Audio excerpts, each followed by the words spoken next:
You're okay. Hey y'all, welcome back to Luther Sewell's Woven in Time by Dugan. I'm Jill, Dugan's daughter, and this is And Dugan. I'm Dugan. Welcome back. Uh, Hope you like what's been put out there so far and you're back to hear some more. I thought it would be neat today because this week, Christmas and holiday season, I thought it would be fun for us to, or for Dad to mainly share traditions, some traditions he grew up with, and traditions that him and Mom, uh, fostered as me and my sisters were growing up. And so I'm gonna turn it over to him and let him get at it. Yeah. I need to correct one thing. She said traditions I grew up with. I didn't grow up, so the traditions I was raised with goes back a long time. Uh, we lived in a pretty simple time. We didn't have a lot of money, but we had a lot of fun at Christmas and a lot of excitement. On Christmas Eve, we always would go down to my grandmother and granddaddy Johnson's house, and there would be cousins and uncles and aunts, and we would open a few gifts and sing songs, and the Christmas story was told, and just a lot of celebrating Christmas. And one of the things that I've tried to bring forward into my children and grandchildren's generation, it's not as as exciting to them as it was for me, and that was my granddad taught us take a juice orange. A navel orange won't work. It has to be a juice orange, and you just roll it around and you roll it on the table or between your hands and just get it good and soft, good and limber. You don't want to break the peel of the orange, but you get it good and soft.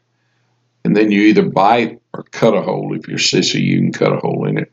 But you got to cut the hole where the stem comes out of the tree. You bite a little hole there, just a very little bitty hole, and get a soft peppermint stick and stick it down in that orange and use that peppermint stick for a straw to suck the juice out of the orange. We loved that as children, and I still love it today. I think it's got a good taste. Get that peppermint taste in your orange juice. And then another thing I love to do once I got all the juice I could get out of it, it will eat the peppermint stick up. The acid in the orange will just eat that peppermint stick up. So when the peppermint stick's eaten up, and you got all the juice you get out, just rip that orange open and eat the pulp out of there. I love that, and I know a lot of people don't like pulp out of oranges, but I loved it. Um, and then, if you really want to be innovative, you save that orange peel, you cut it up in little bitty pieces, and let it dry. Put it in water and some baking soda. Shake it up real good. Let it set for a few days, and you got some good dish soap. We didn't learn that at Christmas. I've just learned that since then. But that was our Christmas tradition, going down to Grandmother and Granddaddy Johnson's house. A lot of times walking back home and singing Christmas carols on our way back home. We probably lived a half a mile, maybe a little less, from my grandmother and granddad's if we went around the road, and that's the way we did at night because mom and dad was with us. Um, and then we'd go home, and usually Christmas morning we would have one gift under the Christmas tree, and maybe a gift or two, a smaller gift from my parents, but everybody got at least one gift. And there were some Christmases that's all we got, just the one gift. Uh, but we had plenty of food, always had plenty of food. And another tradition we had at Christmas, we had all kinds of different Christmas trees. Uh, Whatever Christmas tree my mom decided she wanted, my dad would go out and cut it, and he had his own. He had made his own little Christmas tree holder. He cut the tree down, and we had all kinds of Christmas trees. I remember one year we had a holly tree. It was beautiful. You didn't want to mess with it because it would peck you to death. But it had the red berries on it. we were riding around one Sunday um, afternoon, and my dad were down toward Gibsonville, North Carolina. And my dad goes by a place. He said, I believe that's where Joe Tickle used to live. And he went down the road a little ways, turned around, come back, and there was an old road that had very little use, but it was a road that went back into where he said, this is the old Tickle house. So we go back in there, and when we get back there, there's an old log, 2-story log house, but it's leaning like that. It looks like from the front to the back, it's just leaning. Looks like the wind had almost blown it over. And there was an old T model, A model truck that was sitting there, and it was the left back wheel had been taken off and a saw put on it. And back then, they used to be people would take their old trucks around in communities that burned wood for heat, and but didn't have wood, and they would cut wood for the people, and that's the way they would cut it. They'd drive up with their car, jack their car up, take the left back wheel off of it, and then put the saw on there. And it was a great big, like you'd saw, like you'd use at a sawmill. And they would cut people's wood and split their wood for them, and then put their wheel back on or put the tire back on, and then they'd go on down and find another job. Well, that was a car like that, a truck like that, sitting there in this yard, but it things were grown up around it. It didn't look like looked like somebody had been around there, but not very much. So my dad starts yelling, "Anybody home? Anybody home?" And this old man with a pair of bibbed overalls and a flannel shirt, he comes to the door, and I'm not sure at this point, but I'm almost sure I remember him anyway at times.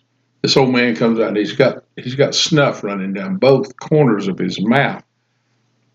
And Dad said, "Are you Joe Tickle?" And the guy says, "Yeah." He said, "Well, I'm Cecil Sewell's son, Fred."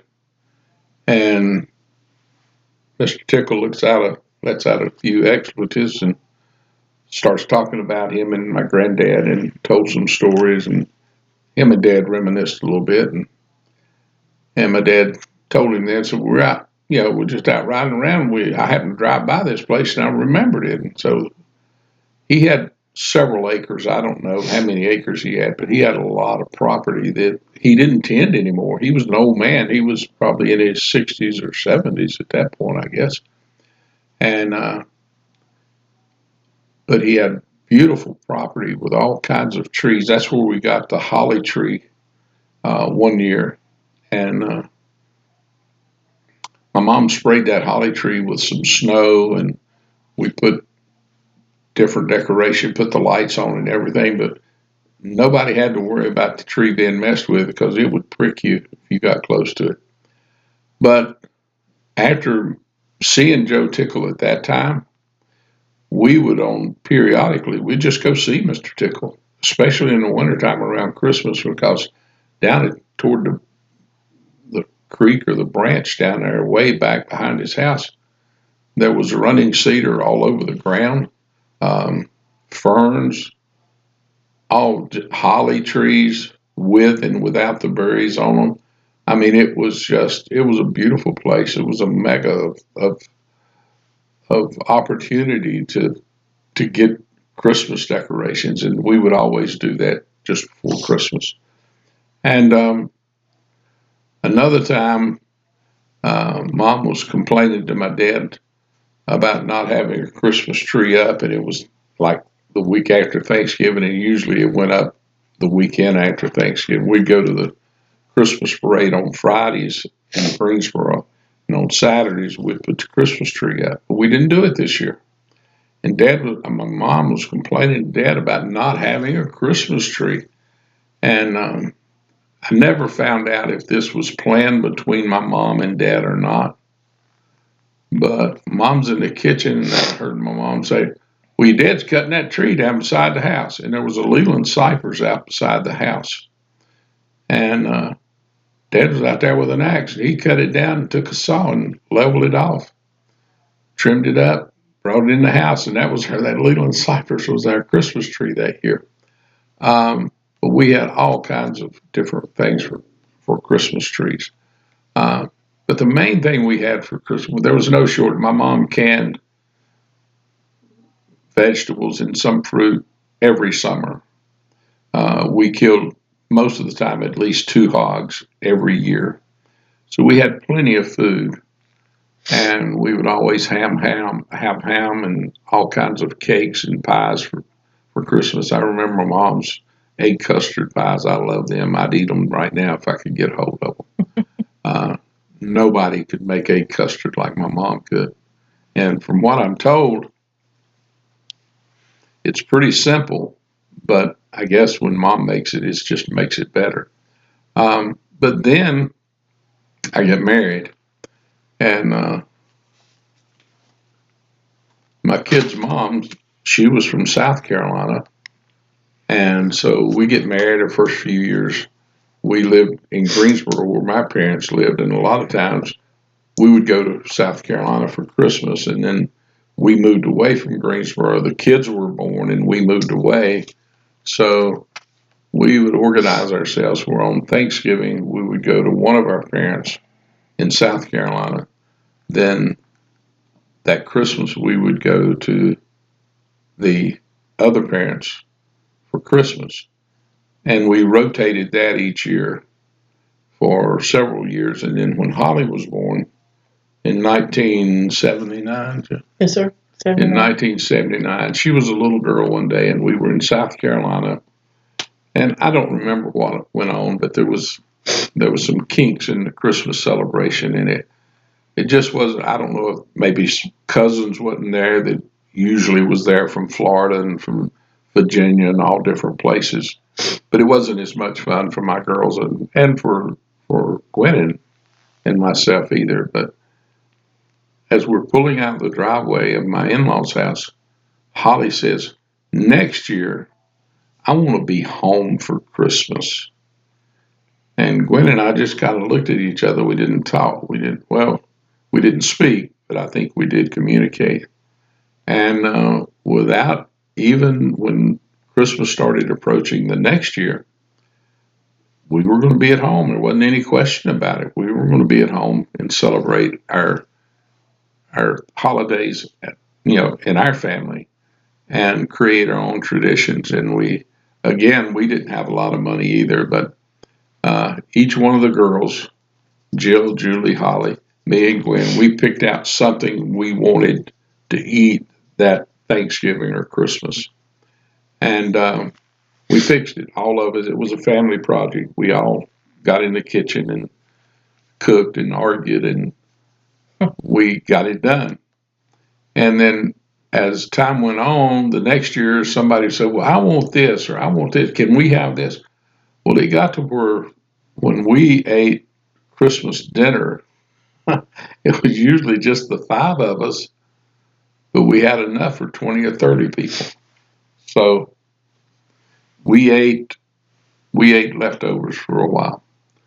Um, and then as time passes, the girls grow up. I want to tell this, and I had not planned to. It just we had my girls always got things from Santa Claus. Well, when Gwen and I got married, we didn't get anything from Santa Claus. And one year, and I don't remember when it was, Jill had already grown up and gone to work, gone to school, and gone to work. And uh, one Christmas morning, we got up. The girls, all the girls were back home, um, and they were still getting Santa Claus gifts. So we took care of things, and Gwen and I went to bed. And the next morning, I think it was Jill woke us up. "Mom, Dad, Mama, wake up! Santa Claus is coming." So we go in there, and I remember sitting down, and there was just a stack of stuff. It was all for me. I remember I got a green sports jacket, like a Masters jacket, Masters golf tournament jacket, and I was just overcome. It'd been years since I got anything from Thanksgiving for Thanksgiving, anything It'd been years since I got anything from Santa Claus. But when I got that jacket from Santa Claus, I'll admit, they call me, I got 3 daughters and a wife, but they call me the crybaby of the family. But I cried when I got that jacket. It was just overwhelmed. And from then on, I think pretty much forever, Gwen and I got Santa Claus too. And and I really appreciate that from Santa Claus. I do. Um, but as time went by, our dinners grew to the point that we just couldn't cook anymore. We got to trim back, but nobody wanted to trim anything back, so they stayed pretty large, way too large for us.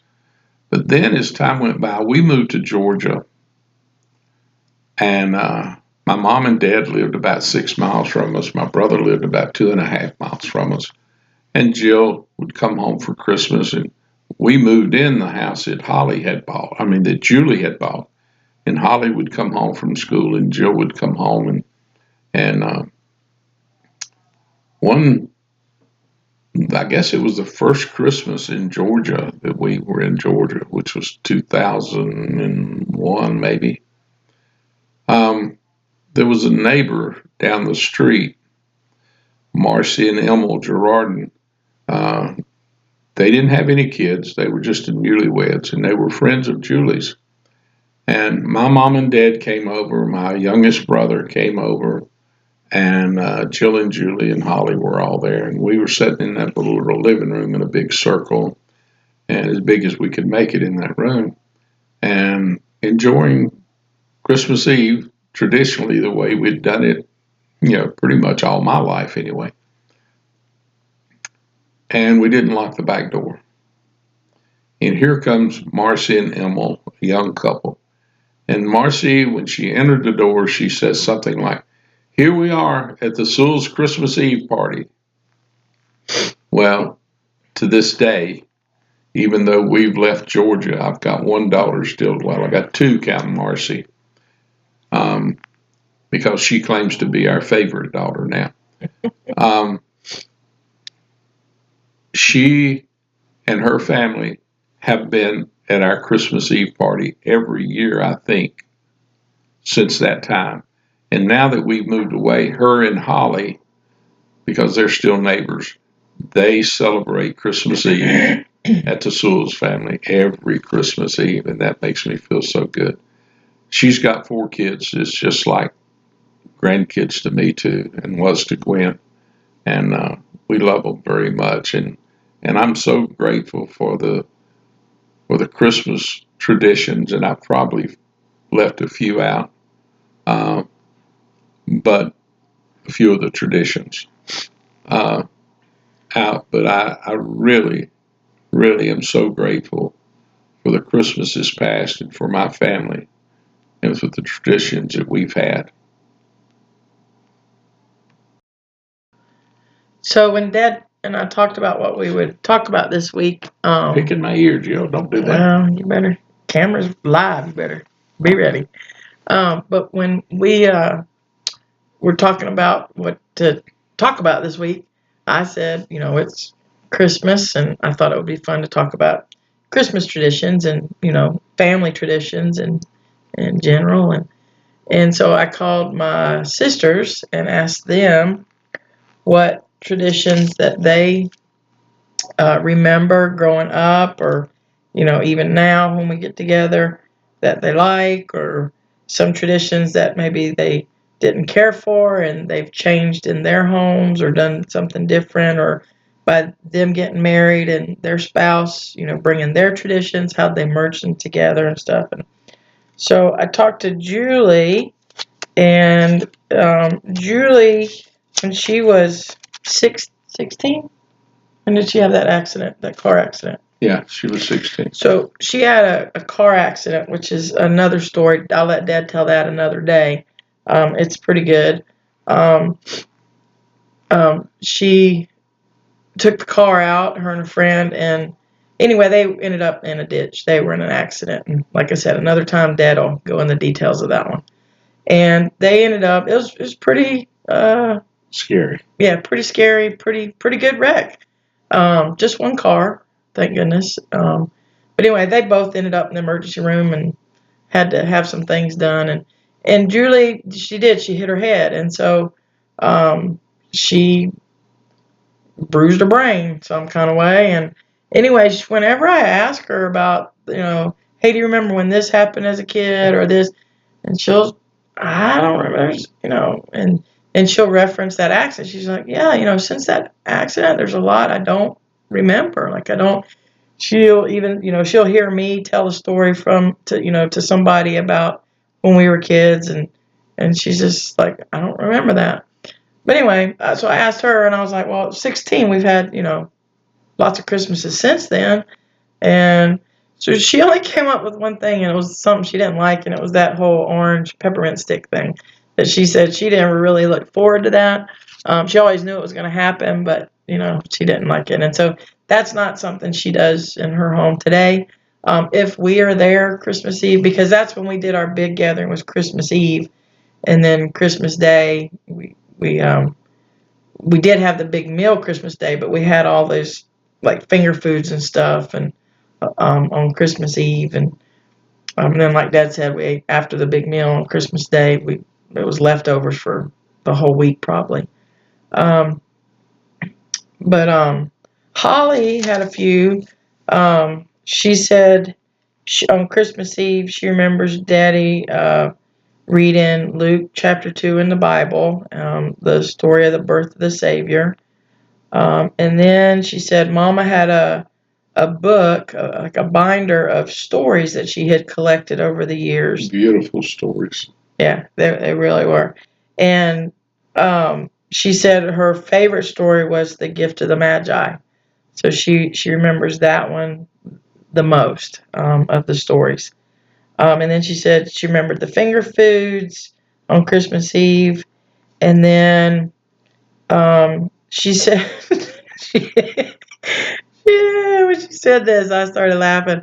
She said, because mom, like we would have Thanksgiving on, Thursday, and then Friday was you decorated for Christmas. So we pulled all the Christmas stuff down and started decorating. And for the longest time, when I was a little kid, Mom and Dad owned a Sears catalog store, and it was like, there'd be washer dryers, TVs in the store, and then a big counter with, catalogs, and you'd come in and what you couldn't, the appliances and TVs and whatever was in the store, you could order and come back and pick up later. And that catalog store, each Christmas, I guess they would have a display tree. Mm-hmm. And then usually, sometimes that would get raffled off, I think, or sometimes it was a giveaway, and sometimes it was just, nothing. But Mom and Dad, that's how y'all got y'all's first tree, right? Yeah. Y'all inherited from one of those things. Yeah. So our first big we tree. always used a real tree until then. Okay. So, well, this tree is what I remember, and it was big, and the branches, like there was a stick, that went into the thing that you on the floor, the thing that balanced it, and there was a big stick that was, the main trunk, and then there was these color-coded branches, and so like I don't remember what red was on the bottom, and then blue, and then yellow, and then it went on, it tiered, smaller and smaller. But if you didn't get the color-coded right, the tree did it looked wonky. So Holly when I was talking to her, she said that was always fun, pulling down and getting those color-coded just right, because the tree, it was a pain. She said she was really happy when Mom finally got rid of that one. She said Mom got rid of that one. One year she wanted a real tree, so Mom got rid of that one, got the real tree, and then the next year Mom bought a pre-lit tree. So but that was after we were adults. So growing up, we always did this color-coded branch thing. Oh, that was fun. And then she said she remembers putting out Mama's Santa Clauses. My mom was Santa was her thing at Christmas time. So over the years, kids, we had given her little Santa figurines. People knew she was a Santa Claus freak. So, she got lots of Santas over the years. And so she said, trying to find places for all those little Santa Clauses was interesting and fun. And then she said she remembered all the baked goods like bacon fudge, holly and berries, and then all the other little treats. Because Mom would make treats and take to church and pass out. She would bake things and take them to the neighbors, and and she'd always have them on hand. So if somebody stopped by she wasn't expecting, they got a treat when they left.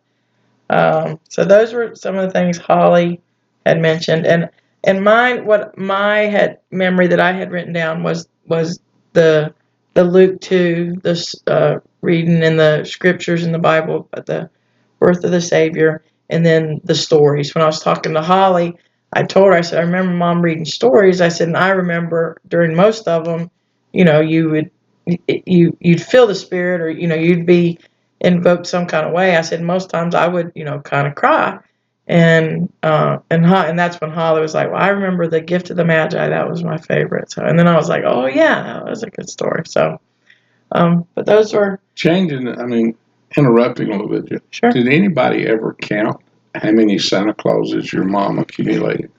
I did not. I did not. And then when Mom, when she died a few years back, we were going through those, and it was kind of a third kind of thing, and I don't even think we kept all of them. Like a third was overwhelming for us to take individually, so I think some of them were given away. A few of them, Mom was really good about. She was a record keeper, so when she got something, usually on the box she would write who it was from. So I think there was a few people. Even the year that she got Yes, it. yes. And so there was a few that we reached out to the person that had given it to her and said, "Hey, we know you gave this to Mom. Is it something you would like now, or?"